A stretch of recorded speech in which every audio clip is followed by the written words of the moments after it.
అన్ని రకాల వస్త్రాలపై up to 66% of.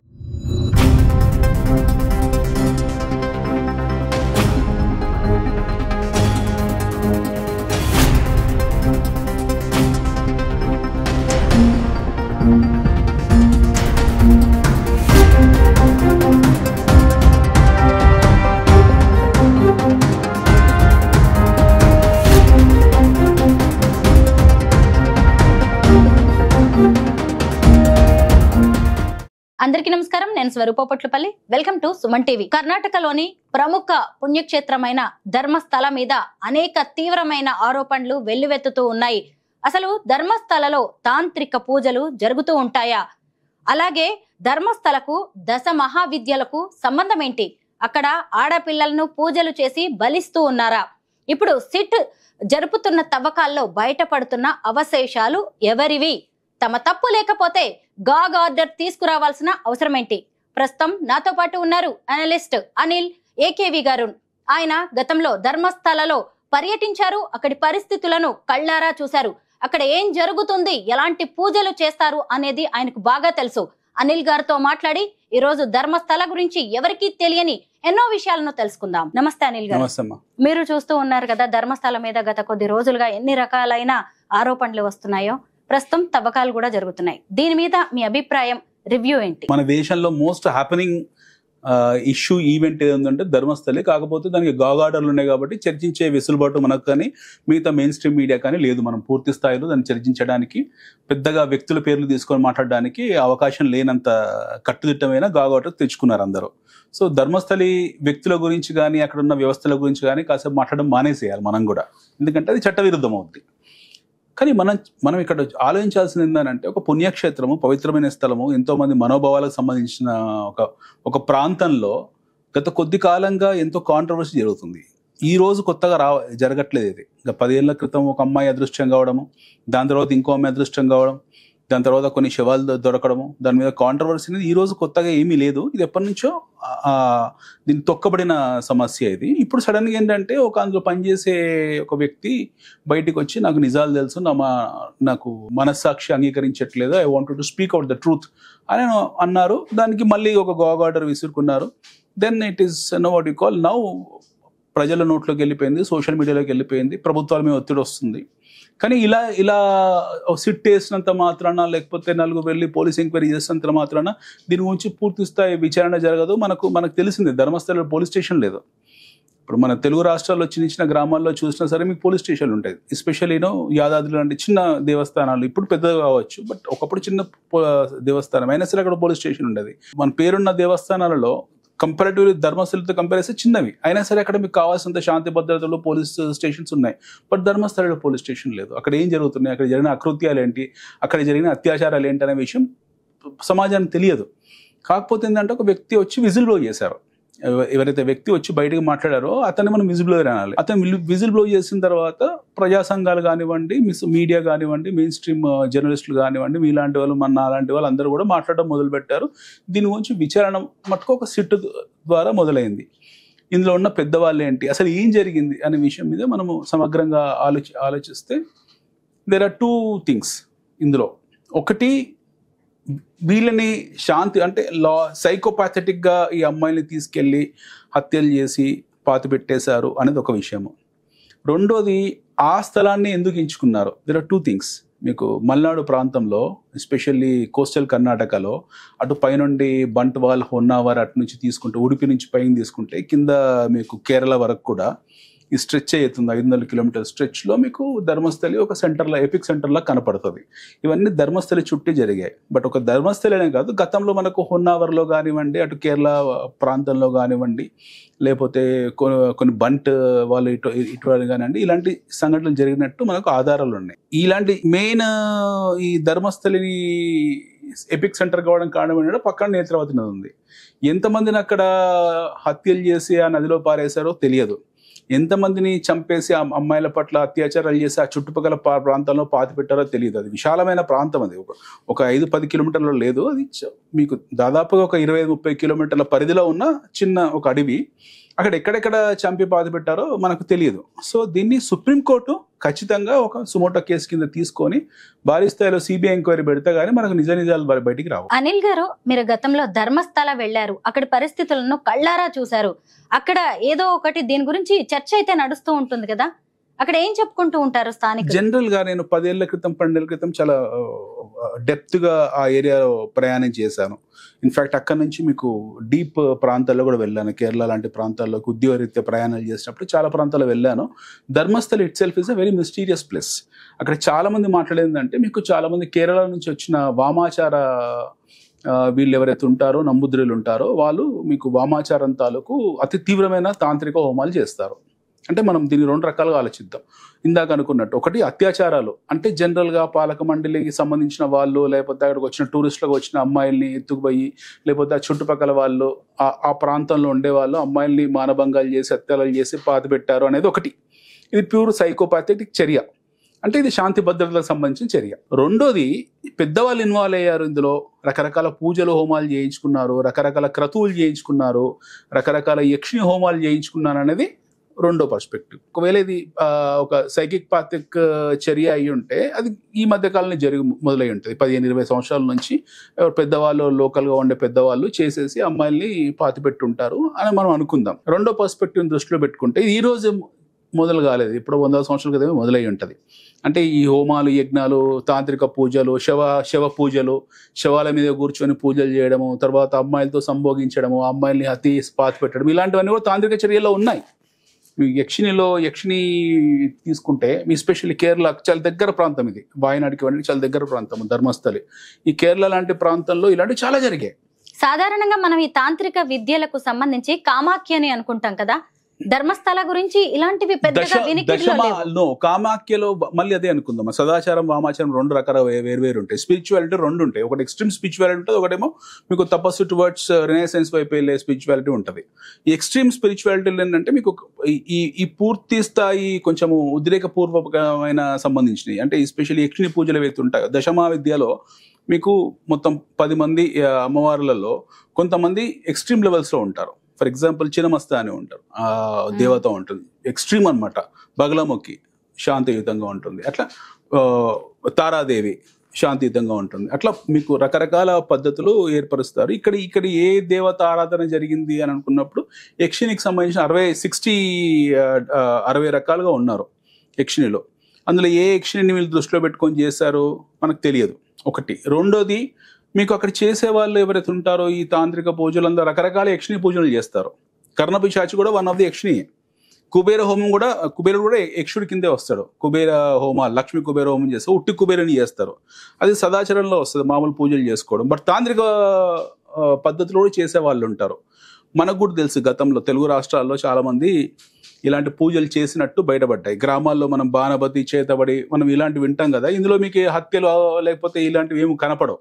Bastar ఉంది ఫర్ ఎగ్జాంపుల్, బస్తర్లో ఇలాంటి బాణమతి, చేతబడి చేశారు, లేకపోతే ఒకరి మీద ప్రయోగాలు చేశారని మనం వింటాము. అక్కడ ఇలాంటి హత్యలు అలాంటివి ఏం చేయవు, అంటే ఇంకొకరిని చంపడానికి ఉపయోగిస్తారు.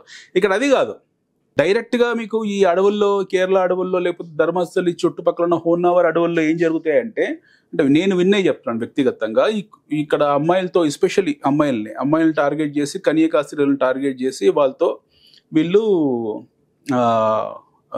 పూజలు ఇలాంటివి చేసి, I don't know how to say that, అంటే సంభోగ సంబంధించింది సెక్సువల్ అసాల్ట్ ఉంటుంది వాళ్ళ మీద.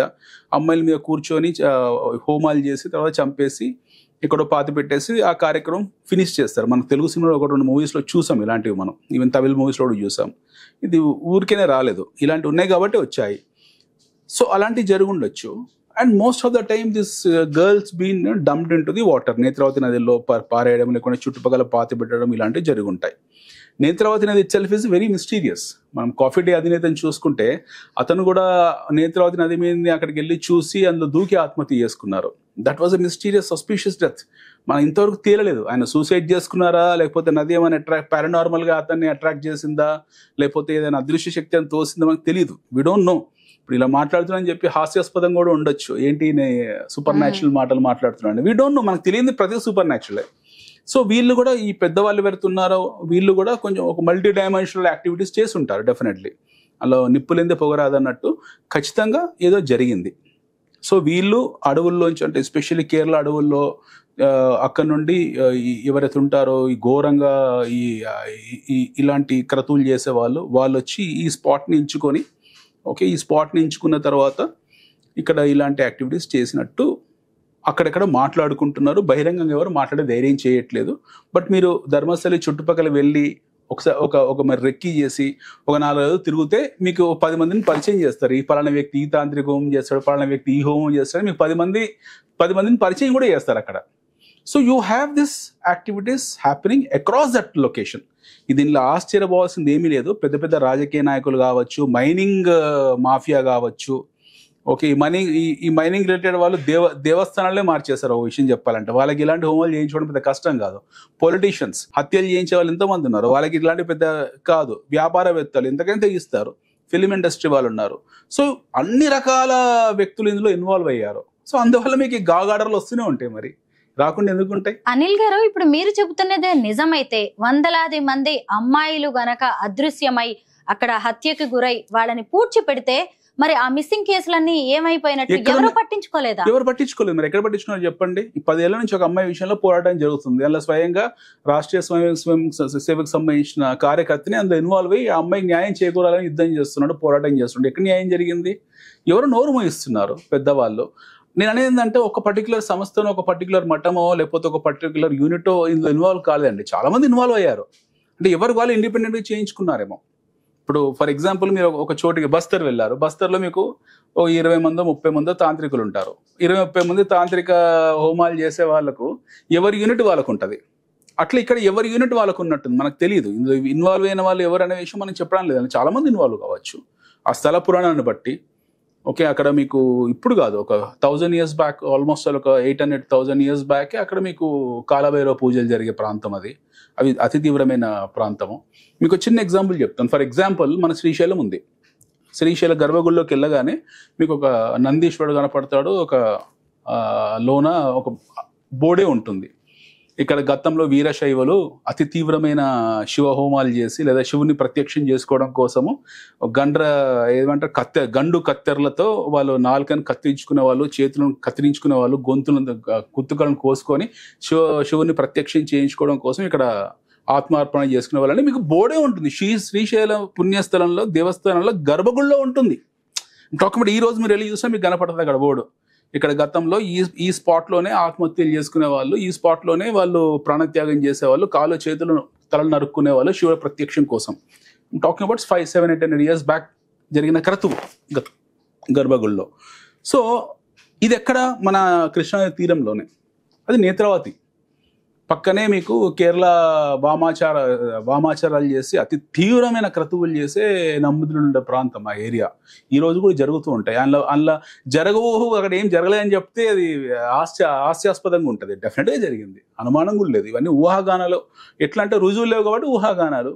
వాటి గురించి సుమోటో కేసు కింద తీసుకొని ఒక సిబిఐ ఎంక్వైరీ పెట్టి ఒక 100 మంది పోలీసులను పెట్టి 20 మంది ఇన్వెస్టిగేటివ్ టీం పెట్టి మీరు అనువను తవ్వించండి. ఎన్ని కలేబరాలు వెళ్తే మనకు తెలియదు కదా. అండ్ కార్బన్ డేటింగ్ చేస్తే అది 100 సంవత్సరాలు, 200 సంవత్సరాలు, 300 సంవత్సరాలు తేలుతాయి. సో మనకు ఇప్పుడు జరుగుతున్న ఇష్యూ ఏంటంటే లాస్ట్ 20 years నుంచి జరుగుతున్న సమస్యల గురించి మనం మాట్లాడుతున్నాం. But if you go and start digging the sand and mud there, మీకు ఎన్నో వెళ్తాయి, ఎన్నో స్కెల్టన్స్ వెళ్తాయి. There could be umpteen skeletons in the cupboards of that bay. ఎన్నో ఉండుంటాయి అక్కడ. we actually don't know. దీన్ని సీరియస్ గా తీసుకోవాలి. అంటే ఒక వ్యక్తి వచ్చి చెప్పే వరకు ఇంతవరకు ఏ కేసు కూడా బయటపడలేదా? మరి ఎందుకు ఈ రోజు ఏం కొత్త యుద్ధం చేయట్లేదు అక్కడ? ఈ పోరాటం, ఈ ఉద్యమం ఈ రోజు ఏం కొత్తగా జరగట్లేదు. ఇప్పుడు కాలంలో ఎందుకు అతను బయటకు వచ్చిందనంటే మీలాంటి మనలాంటి చాలా మంది మాట్లాడారు, మెయిన్ స్ట్రీమ్ మీడియా ఫోకస్ పెట్టింది, అందువల్ల బయటకు వచ్చింది. ఈ రోజు ఏం కొత్తగా జరగట్లేదు. 10 ఏళ్ళు 12 సంవత్సరాల నుంచి జరుగుతున్నాయి అక్కడ. ఈ గాగార్డర్ ఈ రోజు ఏం కొత్తగా రాలేదు. ఆ మఠం తాలూకు వాళ్ళు ఆర్డర్ కొత్తగా తెచ్చుకోలేదు. అదొక జైనుల కుటుంబం 10 తరాలు 11 తరాలుగా వాళ్ళ ఆధీనంలో ఉన్న మఠం. అది వాళ్ళకి సంబంధం ఉందో మనకు తెలియదు. We don't know. మనం తెలియకుండా మనం మాట్లాడకూడదు. బట్ అక్కడ ఎవరున్నారో మనకు తెలియదు కదా. సమగ్రంగా దాన్ని విశ్లేషించాల్సిన అవసరం ఉంది. సమగ్రంగా దాని మీద చట్టపరమైన చర్యలు తీసుకోవాల్సిన ఉంది. పోలీసు ఒక సెట్ వేస్తే కుదరదు. మీకు కంప్లీట్ ఒక ఎంక్వైరీ టీం వేయాల్సి ఉంటుంది.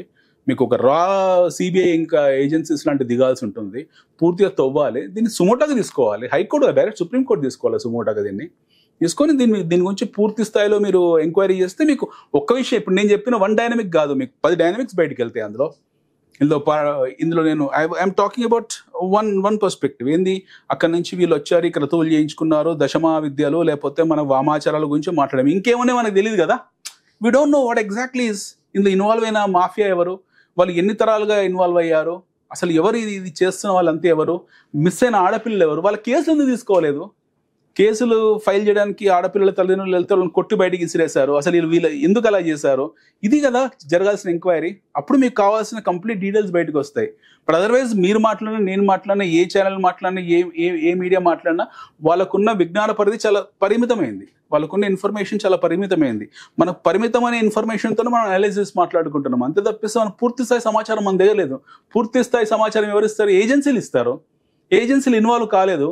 లోకల్ ఏజెన్సీలు ఇన్వాల్వ్ అయితే గాగ్ ఆర్డర్ తెచ్చిపెట్టి కూర్చున్నారు. సో మనం ఊహాగానాలు మాత్రమే మాట్లాడాలి. నా ఊహాగానాల పర్స్పెక్టివ్ ఇది చెప్పాను మీకు. ఇలా ఇలా ఇలా జరిగింది. ఆయన గతంలో ఇలా 3 డైనమిక్స్ అక్కడ ఖచ్చితంగా ఇలాంటి యాక్టివిటీస్ జరిగి ఉంటాయి. అక్కడ ఆత్మహత్య జరిగాయి. కేఫ్ కాఫీ డే అయినా ఆత్మహత్య చేసుకున్నాడు. అతను ఏదో పారానార్మల్ శక్తి లాంటిది ఏదో వెంటాడి ఉంటుంది. అది జనరల్ పబ్లిక్ మాట్లాడుకునే విషయము. ఆయన he jumped in to that and suicided. Netravati నది itself is very mysterious. మీరు రాత్రులు చూస్తే ఖచ్చితంగా భయం వేస్తుంది. ఎట్ ది సేమ్ టైం అక్కడ ఉన్న ప్రాంత విశిష్టత కూడా అలాగే ఏడుస్తుంది. మీకు ఆ ఏరియా కూడా కొంచెం భయంకరంగానే కనపడుతుంది. ఎంతమంది ఆడపిల్లలు చనిపోయారు, ఎంతమంది సూసైడ్ చేసుకున్నారు, ఎంతమందిని మర్డర్ చేసి అక్కడ పాతి పెట్టారో మనకు తెలియదు, ఎంతమంది అత్యాచారాలకు గురయ్యారో మనకు తెలియదు. ఇక్కడ వందలు వేలు కాదు, వేలు, ఇంకెంత సంఖ్య ఎంత పెద్ద ఉందో మనకు తెలియదు. You have to dig it. ఎంత ఇన్నండేట్ అయిందో కూడా తెలియదు అక్కడ వాటర్లో, ఎన్ని బాడీస్ కొట్టుకుపోయా కూడా మనకు తెలియదు. సో ఓవరాల్ ఏంటంటే ఈ ఒక పర్స్పెక్టివ్, ఎస్ చనిపోయబడ్డ వాళ్ళు, అత్యాచారానికి గురైన వాళ్ళు న్యాయం జరగదు, అలా అనుమానం కూడా లేదు. వాళ్ళు ఎవరో కూడా మనకు తెలియదు, వాళ్ళ తల్లిదండ్రులు కూడా బతుకున్నారో కూడా మనకు తెలియదు. సో వాళ్ళకి న్యాయం జరగదు, పక్కన పెడదాం. రెండోది, చేసిన వాళ్ళు ఎవరు? చేసిన వాళ్ళు ఒకరిద్దరు కాదు, తరతరాలుగా చేసుకుంటూ వస్తున్నారేమో వాళ్ళు. వర్డ్ ఆఫ్ మౌత్ ఉంటుంది కదా, రేపు నువ్వు ఇక్కడ వెళ్ళి పలానా పూజ చేయించుకో, పలానా క్రతువు చేయించుకో, పలానా స్వామి దగ్గరికి వెళ్ళు అని చెప్తుంటే పలానా వాళ్ళు ఎవరో పలానా వాళ్ళు ఇన్వాల్వ్ అవుతారు, పలానా వాళ్ళు చేయించుకుంటారు. వాళ్ళకి కావాల్సిన ఒక ఇన్నోసెంట్ ప్రాణాన్ని తీసుకొచ్చి లేపుకొస్తారు. 1,00,000 2,00,000 తెచ్చిచ్చే వాళ్ళు కూడా ఉంటారు కదా ఆడపిల్లల్ని. అలాంటి గ్యాంగ్స్ ఉంటాయి కదా. సో ఇదొకటి, ఇది this is purely law and order issue. మూడోది, అసలు ఈ స్థలాన్ని ప్రొటెక్టివ్ జోన్గా మార్చాల్సిన అవసరం ఎంతైనా ఉంది. లేకపోతే ఏమవుతుందంటే ఈరోజు చల్లబడుతుంది, రేపు పొద్దున మళ్ళీ ఒక యూఫోరిక్గా, ఒక హైప్గా, బాగా డబ్బున్న కుబేరునికి ఏదైనా కష్టం వచ్చి నాకు ఏదైనా కావాలనుకుంటే మళ్ళీ వాడు అక్కడికి వెళ్తాడు. So you have to completely eradicate such kind of nonsense from there. So and especially coastal కర్ణాటకలో మల్నాడు రీజియన్లో as you have mysterious stories. అలా అనుమానం కూడా పెట్టుకోవాల్సిన అవసరం లేదు. వీళ్ళలో చాలా మిస్టీరియస్ స్టోరీస్ ఉన్న ప్రాంతం అది. నేత్రావతి, ఎస్పెషల్లీ ధర్మస్థలి, నేత్రావతి 10-12 కిలోమీటర్ల స్ట్రెచ్లో మీకు కావాల్సినన్ని హారర్ మూవీ స్టోరీస్ దొరుకుతాయి. మీరు చెప్పింది నిజమేనండి. ఎందుకంటే పూర్తి స్థాయిలో విచారణ జరిపితే మాత్రం అనేక భయంకర వాస్తవాలు బయటపడే అవకాశం ఉంది. Thank you so much Anil గారు.